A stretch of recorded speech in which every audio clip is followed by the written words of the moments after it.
The government is handing out billions in contracts, and most founders don't even know the door exists. By the time an opportunity is publicly posted, the deal is already done. Insiders shaped it, named the requirements, and built the walls so only they fit through. If you think competing for big institutional contracts is fair open market, you've already lost. But here's where it flips. One founder went to a conference, didn't pitch a single feature, just asked people why they hated their jobs, and closed their first customer without a product. No demo, just a slide deck and the right pain point. Then they went to build it. That company charges up to $300,000 a year per client and has over $20 million in wins flowing through its platform, all because they understood something most founders completely ignore. Revenue is a lagging indicator of customer love. They sold the problem before they solved it, and the customers came running. So what if the biggest deal you'll ever close is already being shaped right now by someone who doesn't know you exist, and the only thing standing between you and it is that you never walked into the room? Welcome to AI for Founders. I'm Ryan Estes. My guest today is Nick Lopez, co-founder and CEO of Prosal. And this conversation is for any founder who wants to understand how AI is unlocking the most lucrative, most overlooked markets in the world. If you sell anything, build anything, or know anything that solves a real problem at scale, this one's for you. The playbook is in the newsletter. The frameworks, the pricing models, the scrappy zero product go-to-market move, all of it's broken down and waiting for you at aiforfounders.co. Founders who subscribe don't just stay informed, they stay dangerous. Sign up before your competitor does. And if this episode made you think differently about where your next customer might come from, drop us a 5-star review. Your future clients are listening to the same shows you are, and a review tells them that this is where the serious founders hang out. This episode is brought to you by Kitcaster. If you're a founder and you're not on podcasts yet, you're leaving trust, authority, and a pipeline on the table. Kitcaster is the premier podcast booking agency that gets you in front of the exact audiences your business needs. They handle the outreach, the pitching, the logistic. You just show up and deliver. Go to kitcaster.com and tell them AI for Founders sent you. That's Kitcaster by Moburst. Nick, welcome to the show. Thank you so much for joining me. No, appreciate you having me, Ryan. Yeah, I'm really excited to talk to you. We do a lot of B2B, we do a lot of B2C, but we rarely do B2G. And I'm always fascinated on kind of the nuance and differences, and also tantalized by the opportunities of B2G contracts. So let's dive right in. Your company is called Prosal, or prosal.com is the URL. Tell me a little bit about your business. Yeah, so Prosal is a market intelligence platform for federal contractors. We focus mostly in defense, but we help business development and capture is kind of a B2G kind of area, but we help business development and capture teams map the market, understand their competition, and ultimately make smarter decisions faster. Okay, so talk to me about your kind of ideal client. What clients are you serving?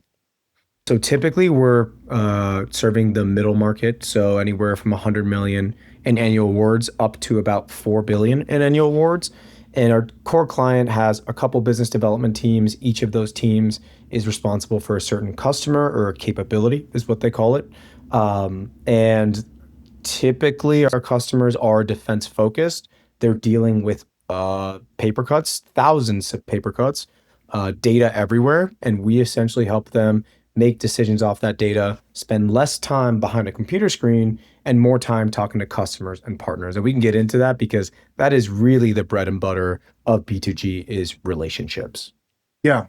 Let's talk about that. So let's imagine I'm defense contractor. I'm coming to Prosal. Is basically this is this a directory or a marketplace of different government contracts that what they're looking for? Is it a place that I kind of show like what I'm doing research and production on, and then government reaches out to me? How does the communication exactly work? Yeah, so our customers typically come to us with a pipeline, a very, very deep pipeline. They've been in the space typically 5 to 10 years. They have a lot of capabilities. And what they're struggling with is for an opportunity, an RFI, maybe it's a recompete. They're struggling with figuring out, should we go after this, right? The government contracting lifecycle is anywhere from 6 months to a year. It's shrinking with the current administration. We can get into that. But ultimately they're going to find an opportunity, they're going to pitch it internally to their leadership, and they're going to allocate money in capture and flying to conferences and meeting the client to ultimately what's called shape this thing, right? By shaping, we mean talking to the government end user and understanding, hey, what's troubling you today? Do you have a contractor that's not doing a good job? What are your pain points? Do you have anything that you're really struggling with that we can help you with? And so what we help them do is say no to those things that maybe isn't a great fit and yes to the things that are a perfect fit. The reason this is a problem today is that when you go and find an opportunity, and that is an art in itself, right? Because a lot of these are not really publicly facing. But when you do go find that opportunity, you got to understand everything about it. So you'll get an RFI. It's 40 pages. 15 pages of that is kind of your basic legal boilerplate language. And then scattered throughout are, hey, this is what we're looking for. This is approximately our budget, if they even have one. And so they need to go out and do external research to understand, okay, who's going to compete against us? Are we going to go up against Booz Allen and Lockheed? Or are we going to go up against, that's medium-sized contractor that we can actually compete and win for? And if Lockheed Martin is going after it, well, maybe we should partner with them, right? So there's a lot of outstanding questions at the beginning of this contracting lifecycle that they need answered. Oh, and mind you, they're still working on proposals. They're still working on their deals. And so what ends up happening is they end up just delaying that process of getting that information to say yes or no. And by the time they get to that answer, heck, their ideal teaming partner has already been swooped up by another company.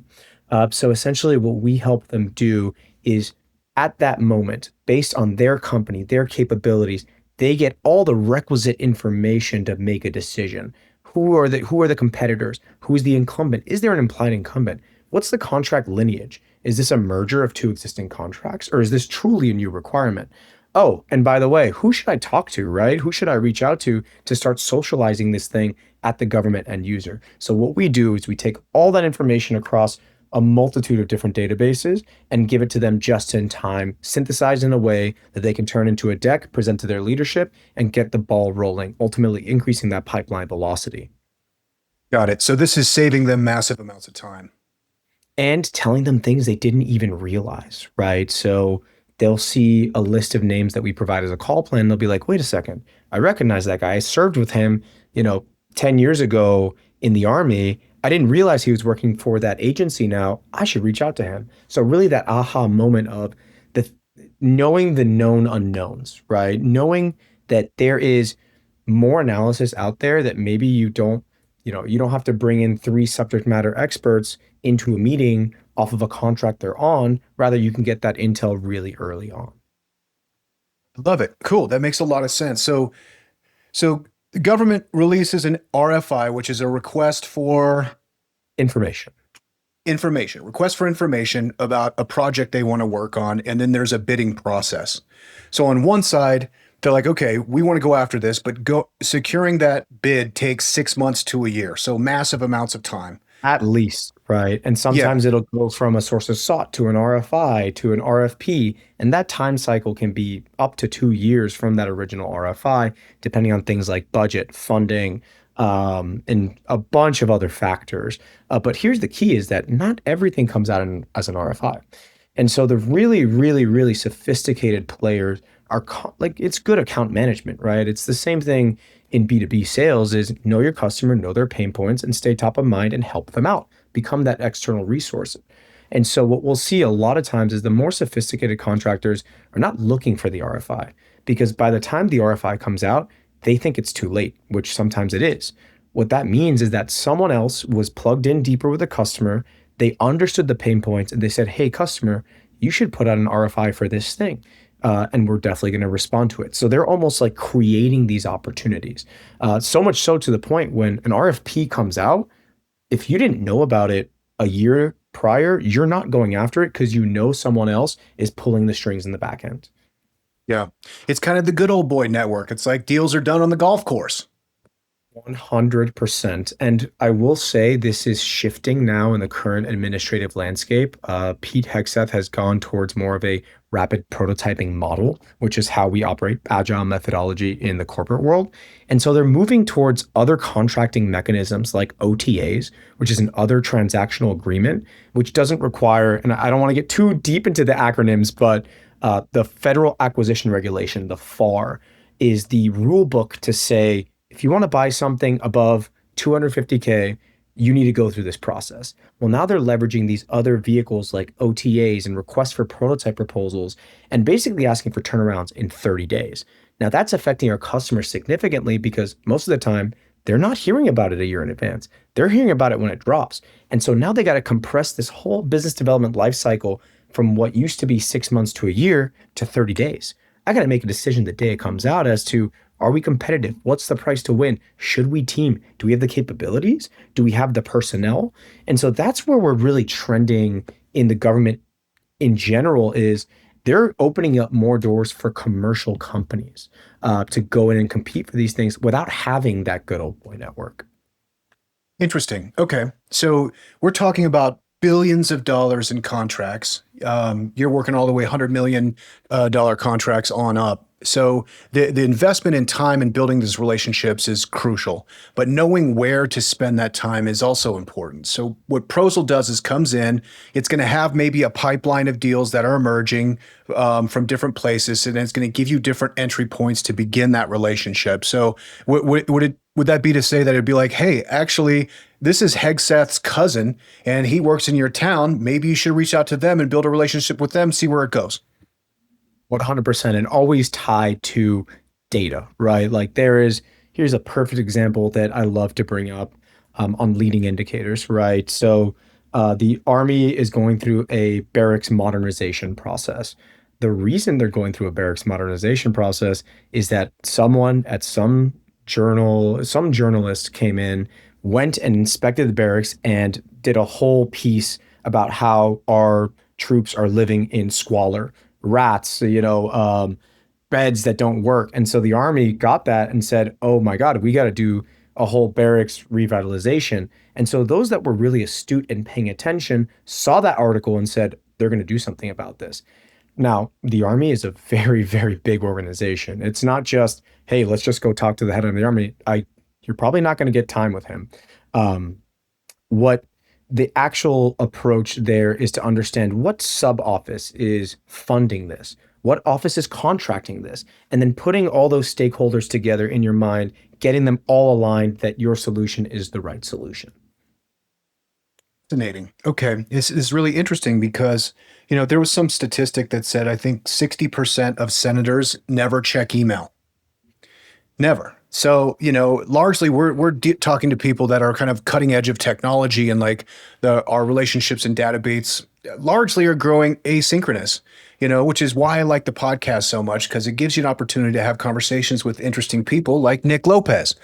But the majority of folks in government, at least by this statistic, aren't using technology. They're only having these kind of conversations and relationships. So basically, you gotta play by the rules if you're gonna play in someone else's ballpark. So this makes a lot of sense. So I'm a customer. I'm logging into a Prosal. Do I have a dashboard? What exactly is my interaction with the company?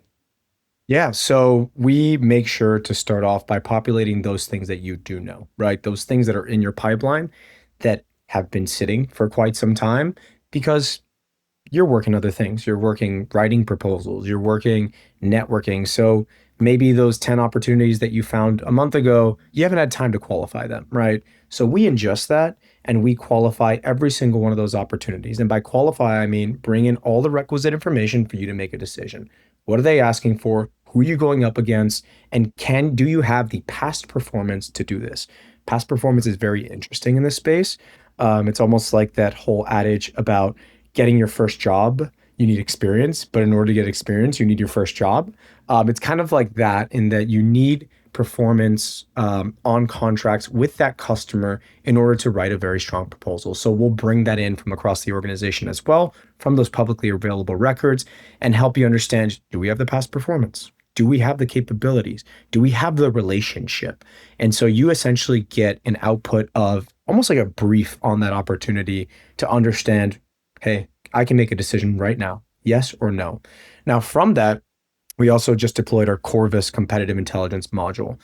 This Corvus is, you can think about it as ChatGPT, but trained on all government data, right? And so it understands your company. We pre-process that company's information to create essentially a very sturdy matching profile so that when you ask a question about, hey, what's the price to win? You get that comprehensive answer with the methodology that you choose, and you're not wrestling with prompt engineering. Because I can't imagine nobody wants to learn prompt engineering when you've been in business development and you're good at talking to people for 30 years. You just want to ask a question and get an answer. And so we've made it silly easy for them to do so. Amazing. Okay. So it's kind of deep customer analysis, deal analysis.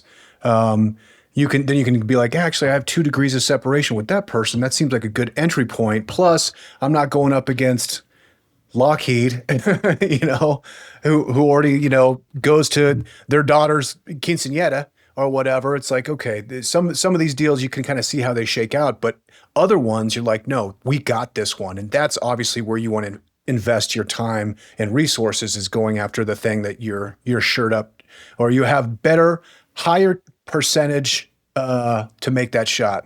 Here, I'll give you one. It's called P-win, probability of win. It's a industry terminology. It's P-win. That's what they're always trying to optimize for. Fascinating. How did you get into this line of work?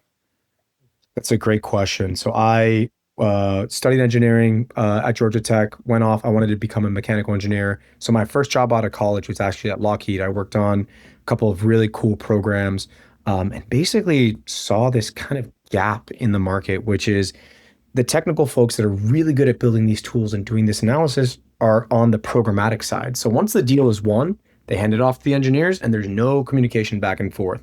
The BD folks are like that tip of the spear. They have really deep domain knowledge about what they do, their customer, what matters to them, but they may not know what their engineers think or what other people in the company think, or even, hey, we actually did work for this agency 5 years back that you never heard of.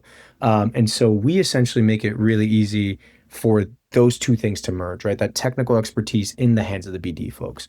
From there, we actually started off trying to solve the RFP process in nonprofits to start. But what we had seen was the business development process in the federal space was way larger, way more sophisticated. And so that's the problem we want to tackle. So we moved into pure play federal contracting. This episode is brought to you by a dangerous idea. It's called reading, specifically the AI for Founders newsletter. 47,000 founders strong now, and it's the good stuff. No top 10 AI tools that will change your life written by someone who doesn't ship product. It's just real breakdowns of what's actually working in AI. Who's raised, who failed, who pivoted, and which founders quietly built $1 million in ARR while everyone else was arguing on X. It's written for people building with AI. Every week you get tactical frameworks, unfair advantages, breakdowns of real companies, and the occasional existential question about whether your startup is intelligent or just well-branded. It's free, it's sharp, it might mildly offend your current workflow. Go to aiforfounders.co and subscribe before your competitor does. Because the only thing worse than being replaced by AI is being replaced by a founder who reads. That's the newsletter at aiforfounders.co. Now back to the show. Cool. Where was your office with Lockheed located? I was in Orlando, so I was at the Missiles and Fire Control site.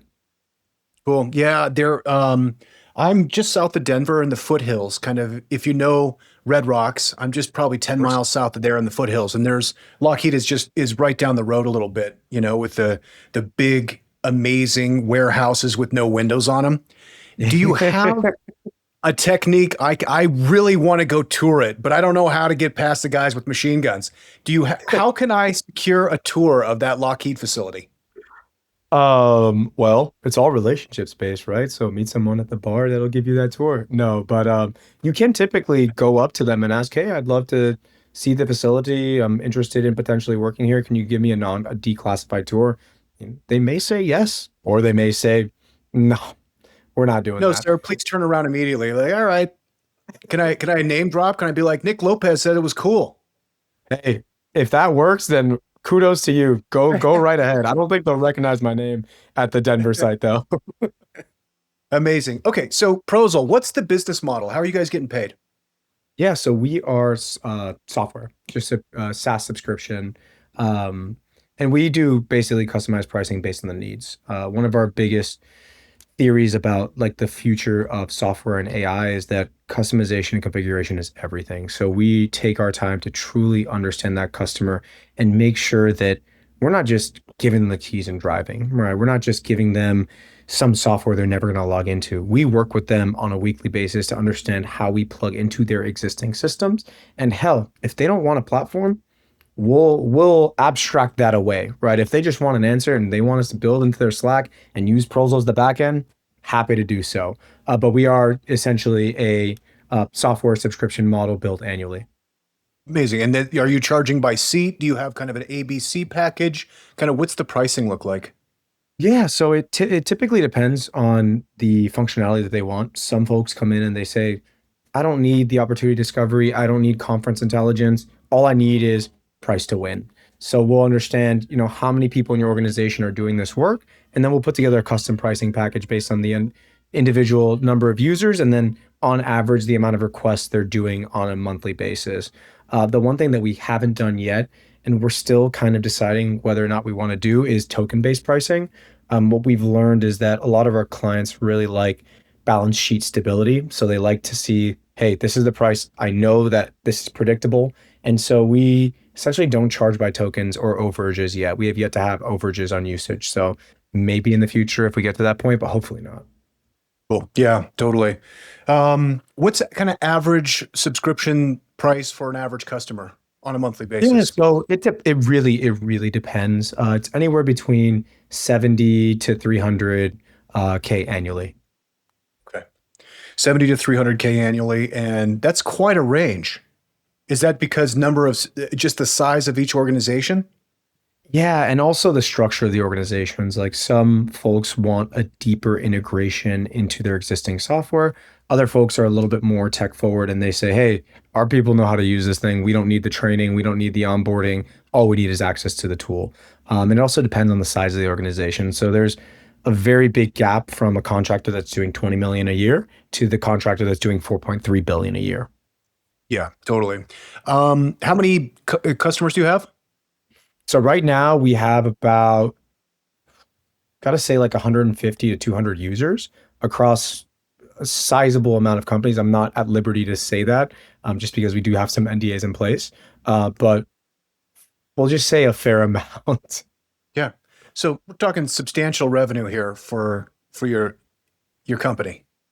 Let's say substantial work, because the revenue is great, but the we really act as partners to all of our clients. I mean, you could almost think of us as software enabled consultants, right? Because we are in the Sure. trenches with them. Cool. And I mean, I guess substantial revenue is relative, but I'm thinking at least 8 figures annually. Is that a fair estimate? Yeah, Yeah. You said yeah fast, so it's like much further north than that. perhaps. Nice. Cool. And this is a great example. So of, going diving in on a SaaS product or a service as a software product where the data is very, very valuable and underserved. I was speaking to a great guy. We'll have him on the podcast recently, and he's doing a SaaS product that's $10 annually. So in order to kind of create, the kind of revenue that you're doing, he's got to have, absolute penetration traction and like scale, you know. Yep. What kind of led, how did you see the value, and how did you identify that this kind of customer base was being so underserved? Yeah, I really do love that question because we came into the startup world in a build first mentality. Um, I left out one of our earlier pivots. We pivoted in from away from helping nonprofits connect with diversely owned and operated agencies to helping those agencies find state and local contracts. And so that product was priced at around $79 a month, and we had over 10,000 users and 400 paying customers. What we realize is that the product led growth kind of model doesn't lead to a lot of deep insights. We would have feedback across the board, very heterogeneous, and it was very difficult to pick and filter away the noise and understand, okay, why is our churn so high? Because we didn't have those frequent touch points with our customers. And here's the other thing is that we've seen is when you charge so little for a product, there's no mutual investment, right? And you want your clients to invest in you like a partner, right? That feedback is so important. So when you have that kind of product-led growth model, It's really like my advice is scope down your features because it's going to be so easy to feature creep and grow and grow and feature creep. And then by the time you get to that point where your churn is 13% a month, you have no idea which features to keep because everybody's using something different. So that's kind of how we thought about it. And the other way we thought about kind of pricing was on the size of the deals, right? What is the value of one tidbit of information that you wouldn't have known on a $50 million contract? What if that affected how you approach the entire situation? What if you were able to kill a $30 million pursuit because you found out that the incumbent has been there for 20 years and you found that out the day you got it rather than 6 months down the line after sending half of your BD folks to different conferences to start, networking this thing. So and this is one of the more difficult parts of pricing and it's kind of art and science. But getting to the point where and we've had this all the time where we try to set objective metrics and they essentially come back to us and say it's more touchy feely. And the reason for that is all these individuals in the BD realm, in the federal defense contracting space, have such deep intelligence about what they do. And so they're not very trustworthy of an AI that can come in and know the depth of the quality of information that they have. And so it almost comes down to, hey, tell me about an opportunity that you have. Let me go ahead and run it through our competitive intelligence explorer, and then you tell me how off or on we are. And 95% of the time, not only is it spot on, but it's above and beyond. It gives them additional viewpoints, additional thoughts. Not only does it confirm their thinking, but it opens up their aperture to the realm of the possible. And I think that is something that I mean, we're trying to do a study on Meltwater and how they position their product, but that's ultimately comes down to is like, can you get the unit price for a tidbit of information, right? Can you mathematically say the value of knowing that, a specific contract's the head of that contract from the last iteration to this iteration has since moved on to another role, and that's created an opening in the market, right? What is the value of that truly? I mean, it's got to be a percentage of the contract itself, right? Yeah. So is that part of the pricing model? Is a percentage of the deal closed? No, so not today. I mean, we've tried it with some partners, but it just so happens that the sales cycle is so long So and long. Yeah. it's like Apollo, right? So you get a lead from Apollo, you're not going to attribute that deal to Apollo. You're going to see it as a stepping stone to the deal that ultimately you worked. So we've kind of moved away from that. And also because of the federal acquisition regulation, um, we want to make sure that our posture around compliance is sealed shut, right? We don't want to open up or introduce any potential liabilities on profit sharing or lead sharing because the Sure. federal acquisition does have some stipulations around that. Yeah, and that makes sense. I mean, that you guys are obviously working in good faith, but there could be bad actors that are out there scouring deals and yeah, I could see that. I mean, Fascinating. we've seen it before. We've seen business models, and I mean, it's a sound business model, and they've gone through the legal checks to make sure that it works. But we've seen organizations that basically scour a very specific vertical of the market, and then identifies commercial companies that can do that work, and then connects the two, offers to write the proposal, and offers to do the government management for them after. And it's been a pretty successful business model for them. For us, we prefer a little bit of stability. Yeah. Are there particular stories, because I really love what you're doing. It's absolutely fascinating. And, say you're selling on average $100,000 annual subscriptions for data clean data and a lot of bells and whistles, which is not a big price to pay when you're talking about like, yeah, if it ups your closing percentage 1%, then it's almost just a rounding error what they paid for the data and intelligence. And not only that, I mean, you got to imagine, Ryan, that these business development folks, I mean, they're stalwarts in their space. Like, I want to Yeah. give them the most credit. Served and they've served their country for many years and they've been in this space for 10, 20, 30 years. You got to imagine their salaries are at least 250, 300, 400K. Yeah. You really leveraging that asset if they're spending their time doing Google research? No, you're leveraging that asset the more time they spend talking to customers, TTC, or partners, TTP. The more time they spend out from behind the computer screen in real life making those connections, the more valuable they are. So we're talking about the quarter of a price of a single business development person and optimizing 25% more of their time to be out there instead of behind the computer doing really slow research because guess what? It's required of them. It's a good pitch, man. You're a good salesman. I like it. I'm sold. What are some other anecdotes maybe you've heard over the years? Are there stories where like, man, I was working on this deal for 18 months and then I found out that, his cousin got the bid and they were going to do it that way the whole time. I mean, some of this is speculative, but like, what are some of their other pain points? I'd just be curious to hear. Yeah, I have a really, really good example. We were working with this client that was thinking ad hoc about going after that Shield IDIQ, right? The Golden Dome. Very big contract. I think it's like 150 billion, right? And they just didn't, he wasn't getting the traction internally for them to actually seriously dedicate resources to this. And mind you, he's working 10 other deals, so it's not priority for him. So we went off and we did an analysis on Shield and how they line up, who they would team with. And he took that brief that we had and he circulated it with a senior leadership. They ended up going after it. And guess what? They ended up getting on that IDIQ. Really? That's a good win. And I mean, this is just one of many. Another example is, another client that he saw an opportunity that we matched to them based on their Semantic capabilities. And he was able to, based on what we pull in, what we call our deep dive, he was able to look at the price, the people, the competitors, the teaming partners, and he said, go, let's go after this. And he said that if he didn't have that information, he would have thrown that opportunity away entirely because he didn't have the time to go in and dig into this information, especially at this early stage, at this maybe. So we provided him with the intel to say, yeah, let's go after this. Well, man. Amazing. Okay. We're at the time of the podcast where we're about to enter the quantum round. Are you ready for the quantum round?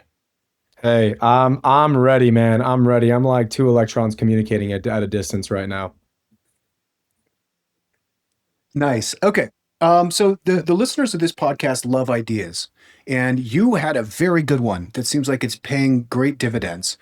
Is there a similar data set for an industry that has similar, deal sizes and maybe the length? This seems to be like the common denominator of shrinking expenses and finding new opportunities. Is there another category perhaps that is ripe for the similar disruption?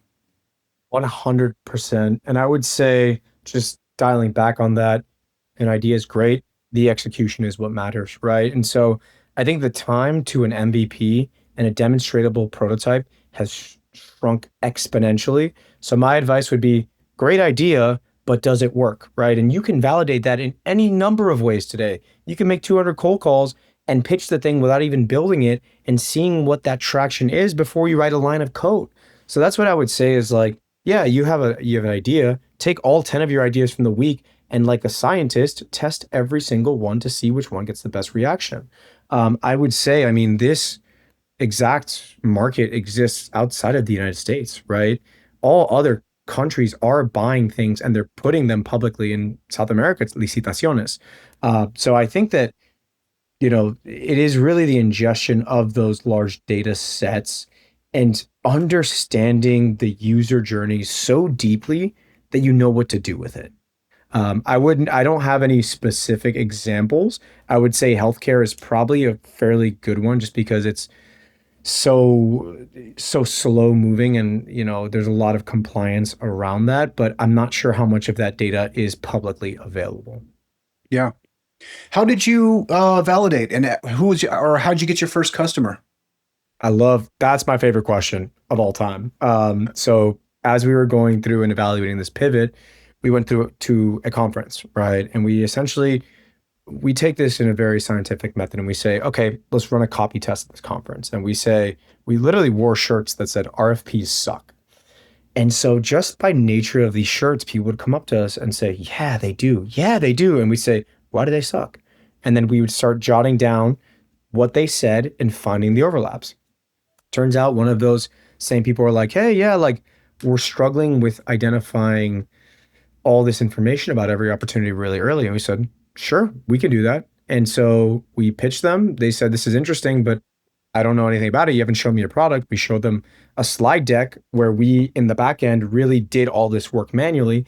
And we basically, they committed to a 30-day pilot with us. As we were in that pilot, we started automating a lot of that work that we did manually, presented that final product and said, hey, this is great. Let's move forward. And so that was our first like, aha, okay, there's something here. But it's still at that point is very malformed. It's got like weird edges that you don't really know where it starts and where it stops and what the true problem is. And so from that, you take that same script, that same pain point, you run it again. If that doesn't work, or maybe you assign one more, but they cared about a different thing, then you take that, run another feedback loop, and you keep doing it. Hear a lot of no's. And actually, now in the last 2 months, we've rolled out this new product, and it's just been like, this is exactly what we need. This is exactly what we need. But it was, a year of finding your way through a dark forest and really having no flashlight. And every kind of clue in a different direction is you got to take a step in that branch, evaluate it. If not, step back, move to another branch.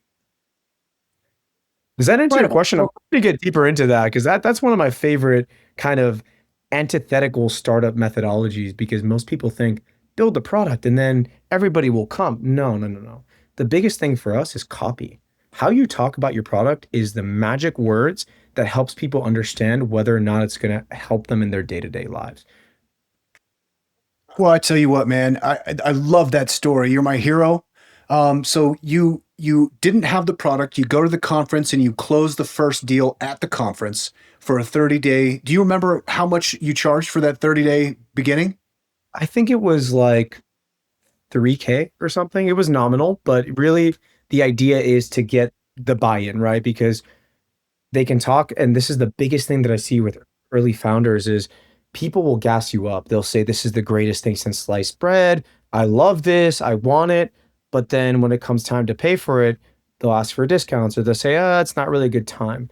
The way you know that a problem is so painful is when you barely have a product, you have the framework for what a solution would look like, and they buy it, right? They put the credit card down. That is your validation mechanism is when they put that credit card down because they're going to go through internal stripe to circulate this with the right people and they're constantly going to be thinking is this worth it. And so your job as a salesperson is to understand so deeply their pain points and that one or two things that's going to change their life. Forget about your 30,000 features. Think about the one or two things that's going to change their life and just harp on those. Love it. Yeah. Sell it before it's built so you know you have traction. It's the exact opposite intuition, for product-led growth, which these people will fall in love with their solution, bury their head in the sand, build the thing, wake up and be like, nobody's buying this. Why? As opposed to just going straight to them, what do you need? I'll I've got that for you. Sign right here and then rush to go build it, you know? Yeah, and I mean, you got to execute, right? Because if you don't execute, then your name is completely shattered. But if you have that confidence in yourself to execute and you understand, you ask the right questions, I mean, that's how you work it. And I think the other thing is that, and I take a different opinion on this than I did 2 years ago, is product-led growth happens after you truly understand the customer.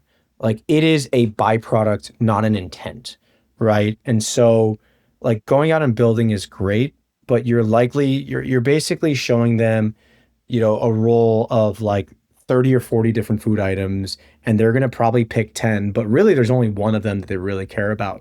And so when you have too much, it's hard for them to decide. It's like being at the Golden Corral, right? What am I getting at the buffet? I don't know. I'll get a little bit of everything, but what did you really want? If I told you you can only have one thing from that buffet, guess what? Your brain starts thinking in a different way. What matters the most to me? Am I really hungry? Am I thinking about my health? And so that's how you really start evaluating, is this real? Yeah. Yeah, I mean, you can't come out of stealth and rely on product-led growth. You just because the first iteration is going to be pretty bad. You're going to need a little bit of consolation. Be like, hey, I'm stay with me. Let's keep this moving. Like you need a distribution strategy. If you ask me, I think I think what you're doing, going on podcasts, is a really smart idea. I think like putting yourself on out there and saying like, hey, you can trust me because I'm putting the company on my shoulders. I think Mhm. that's probably the best go-to-market strategy you can begin with. And I will When say, Ryan, just to add to that, really important thing that I've seen is the hardest part about all this is feeling like you're not making progress, but you actually are. You know what feels like you're making progress is writing code and deploying product. You know what doesn't feel like you're making progress is having a 30-minute argument with your co-founding team about what the most important thing that matters to that person is. Like really like the language is that first line that you got across is you can pitch things a million different ways, but there's only one way that really speaks to that person. And so you feel like for a long time you're not making any progress because you're not building, but the progress and the metric you should align to is learning, right? If you can align to that metric of I learned two new things every single week about my client, and every 4 weeks, then I wrote the line of code based on what I'm really, really sure about, that's when you got it. And you got to trust in yourself. You got to trust that your process is working and eventually it will happen. You just got to be that person that is headstrong and is so firm in their belief because they've overanalyzed this thing and they deeply understand from an emotional state, from a financial state, the life of that customer. Then you got it. You got to know what they have for breakfast every morning. Love it. I love it. Okay. I forgot I was in the quantum round. I got to get the quantum. UAPs, are they real? No comment. Amazing. Okay.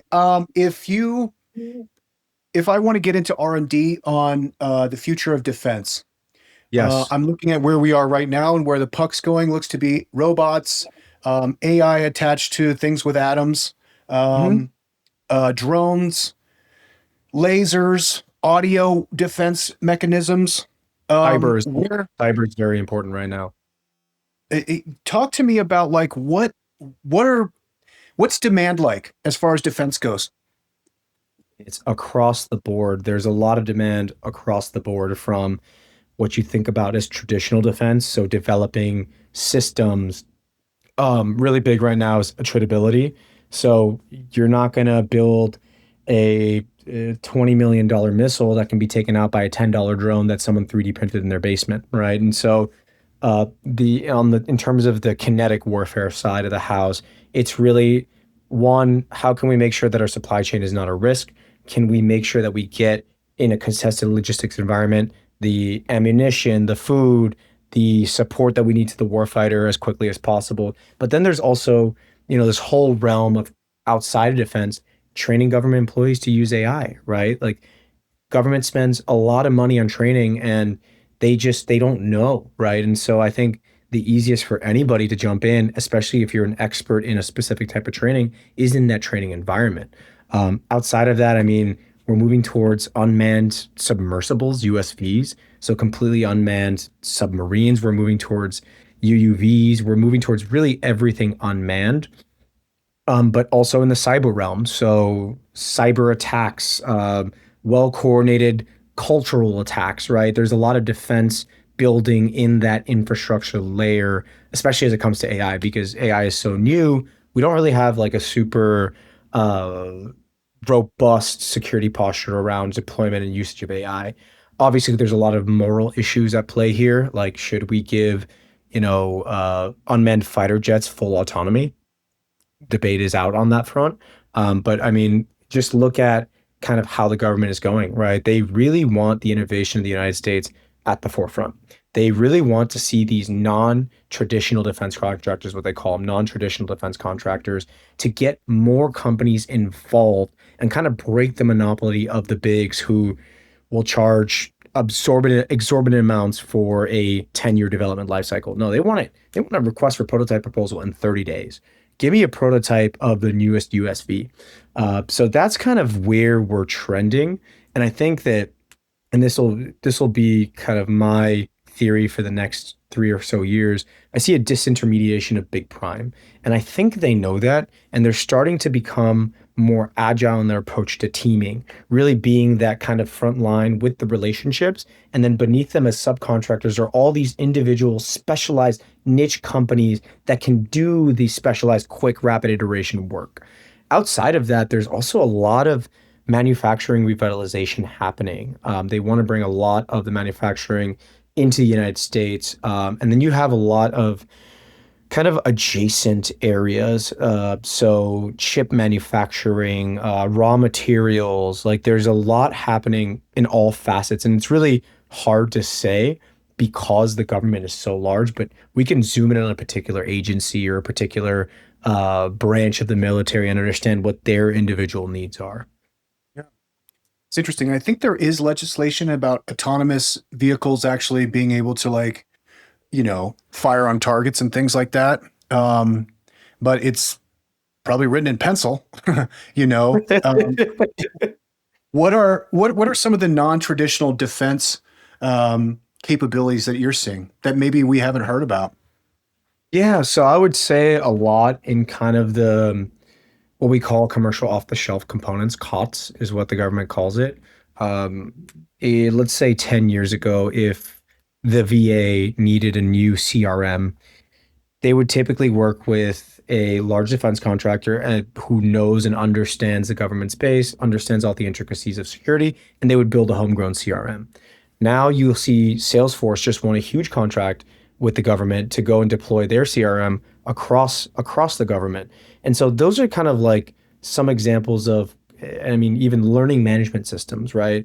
That's a big one that most of them have been homegrown for many years, and there's plenty of commercial LMSs that just don't know that this market exists. And so the government is really trying to bring in a lot of these non-traditionals. I mean, even startups, right? A shout out to Ascari.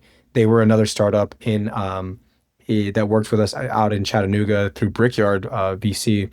And they basically built drone killing drones. That's all they do. Their drone is super cheap, easy to manufacture, and all it does is you launch it, it latches onto the drone, the enemy drone, and it takes it out. So I would say it's less about being a jack of all and more so understanding the requirements from a very specific branch and understanding exactly what they need. I mean, hell, some company deployed this is, and I think this is a great idea, great example. They deployed a drone that's shaped like a football. So imagine like you're in the field, you don't, most of this advanced weaponry, you need manuals and training on how to deploy a Hellfire or a JAGM missile. In this case, they pull out the football, they open it up, and they toss it. They throw a six spiral, which most people in the military play football on the side and they know how to throw a six spiral. And so that just goes to show that understanding the customer again becomes the core of all of this.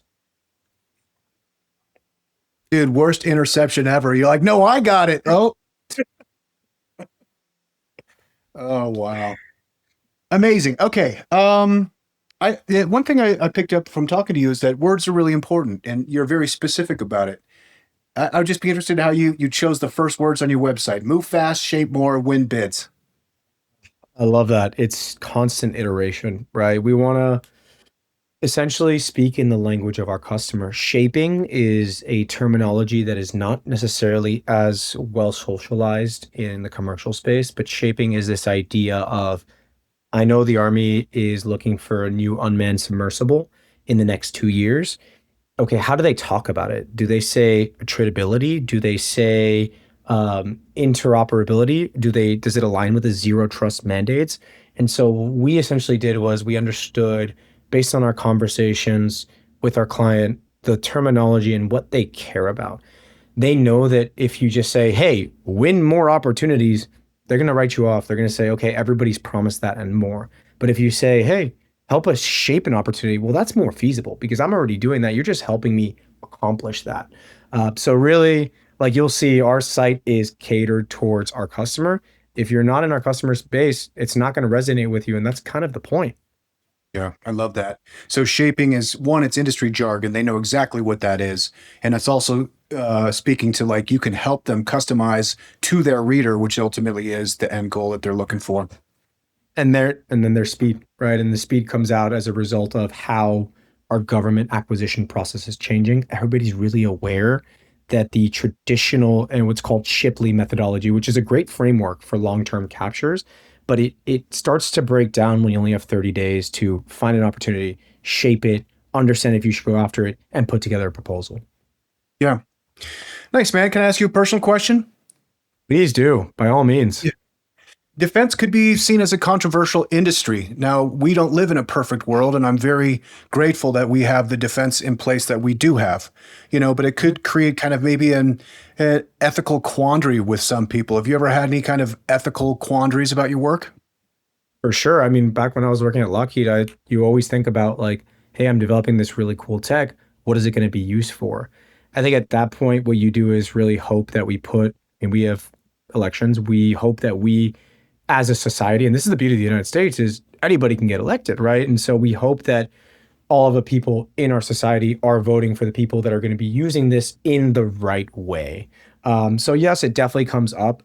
I would say more important to us is really defending our people, right? Defending the United States and making sure that the United States and our allies are equipped with the utmost and the top of the line technology, because guess what? Our adversaries are not going to stop. Our adversaries may not have as many moral qualms as we might. So that's kind of where I see that fitting in. Yeah, 100%, man. I appreciate that. And thanks for talking about it a little bit. I mean, we don't live in a utopian society. And, the rule of law is really the guy with the biggest stick at the end of the day usually holds the ground. So, thanks for talking about that. Now, I want to give a shout out to Green Latinos because I know this is an organization that is near and dear to your heart. Tell me a little bit about Green Latinos. Yeah, so Green Latinos, actually my co-founder Alfredo worked at Green Latinos, and they ended up being one of our first clients when we were back in the nonprofit space. We helped them find some diversely owned and operated vendors, so marketing agencies, web development agencies, to go and push their desires, onto the world, right? So they essentially fight for political, economic, cultural, and environmental liberation. It's Latinos that really want to make sure that the world of today that we have and the environment that we have today is being passed on to our children as such. I love it. And I love that you have a Colorado branch because Coloradans, okay, correct me if I'm wrong. Hispanics speak Spanish. Latinos are from Central and South America. Is that correct? Correct. Yeah. Cool. Yeah, I believe that Coloradans should be grouped into there. We were part of Mexico until 1856, and we share a regional cultural heritage that we share with the entire Southwest. So I'm glad to see Colorado's represented there. But what a cool organization. And of course, we all want to work for a great environment for us and our kids. Absolutely. Amazing. If people want to check this out, Prosal.com. Check out what Nick's up to. Nick, where's the best place that people can connect with you online? Yeah. So on our website, you can actually book a demo with me directly, and that should be in their top right corner. Outside of that, you can also hit me up on LinkedIn, linkedin.com/in/the Nick Lopez. And then if you want to drop me a line, feel free to shoot me an email, nick@prosal.com. Happy to have conversations with other really intelligent people working on cool things. Cool. Amazing. One more question. So you've got book a demo on there. It feels like your TAM is pretty tight, and it seems like you're in data intelligence. Do you already know who all of your potential customers are? For the most part, there are definitely some surprises. But for the most part, I would say our customers that we don't know are those customers that are in the commercial space that have a very specific capability that they know they can sell to the government. The government is asking for them, but they have no idea even where to start. So if they are, and here's the big thing is you can take the intel, but if you don't have the personnel to act on that intel, it's going to be pretty much useless. So you do have to have the ability to take on more work if we do help you win those things. Yeah, 100%. Nick, thank you so much. I really appreciate it. Yeah, Ryan, thank you so much for having me. You have a wonderful rest of your day, and hopefully we'll be in touch soon. You are about to spend anywhere from $100,000 to $300,000 on your kid's college education, and that's not a small bet. And right now, there's a very real chance that they graduate and can't find a job, not because they weren't smart enough, not because they didn't work hard enough, but because the job market changed and nobody told them. Employers are hiring AI native candidates, people who don't just know their field, but know how to work with AI at a professional level. And most colleges are not teaching this, not even close. AInativestudent.com is the program that fills that gap. It takes high school and college students and teaches them how to actually think and work with AI the way top companies expect on day one. So your investment in their degree actually pays off. You're already paying for tuition, housing, textbooks. This is the one thing that actually makes it all worth it. Go to AInativestudent.com because a diploma is a starting point. Being AI native is what gets them hired. That's AInativestudent.com.